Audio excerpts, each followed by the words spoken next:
I always say that if I didn't do the things that people told me not to do, I wouldn't be where I am today. You gotta go against the grain. You gotta have a point of difference. Don't be like everybody else. Have that point of difference. A modern-day Renaissance man, Phil Romano believes that actions speak louder than words. His energy echoes in everything that he creates. The success of his international restaurant chains, Fuddruckers and Romano's Macaroni Grill, only scratch the surface of his vast accomplishments. I like to create things. And if I'm not creating a business or creating a restaurant or something, I gotta do something. So in my downtime, I like what evolves out of a piece of art. I mean, it's like creating something that's never been before. It's the only one on earth like this.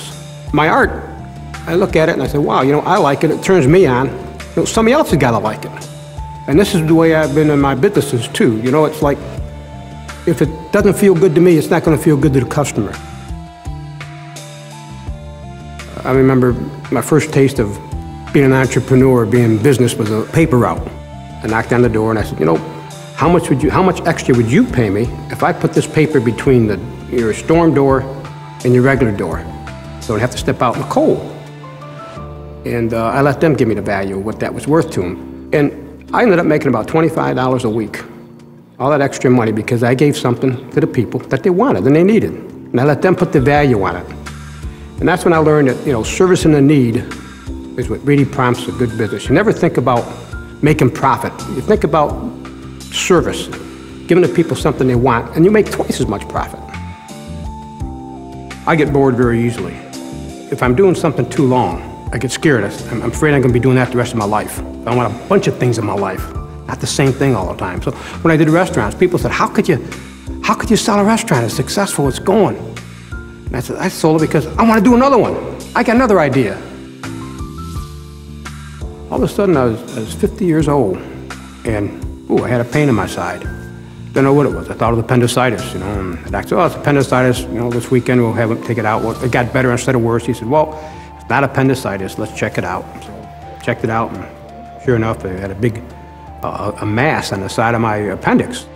Said that if and when I die, not if I die, but when I die, it's not going to be from that. I had the type of cancer that was not only treatable but curable, malignant lymphoma. So, but at that point in my life, I became very impetuous. Man, I'm going to get out there and I'm going to do all I could do. I got impetuous. I'm out there. I'm going to do these things. I want to do concepts, and like maybe I'm an entrepreneur, but I've really been productive in prolific. And my old age, not my young age. I learned how to do it when I was young, but man, I started doing more stuff now. I'm busier than I've ever been. I'm doing more things than I've ever done because I got that feeling that I got to do them now, you know. A thought just went through my head. I got to do it now. I can't when I'm dead. I live in this community, and the people here are my responsibility. My neighbors, I got to take care of them. They live in the same city I do. I want to make that city strong, my community strong. So we started Hunger Busters, that's feeding the homeless. We've been going now for over 7 years, and we haven't missed a day out there. We feed, we go out there 3 times a week, and for a while they were feeding maybe about 3,000 people a week out there. I'm not doing it for money. Money to me is applause. I think fear is a great motivator. I mean, what's going to happen to me? You know, I'm an entrepreneur. I have nothing to fall back on. You know, and if this doesn't work, man, I'm dead in the water. I got to make it work. I fear what's going to happen to me if it doesn't work. So I make it work. I think what you do lives after you. People remember you by what you did. I want to make my mark. I don't want a tombstone when I die. I want to be remembered by the things I've done, the things I left behind. And that's not a tombstone.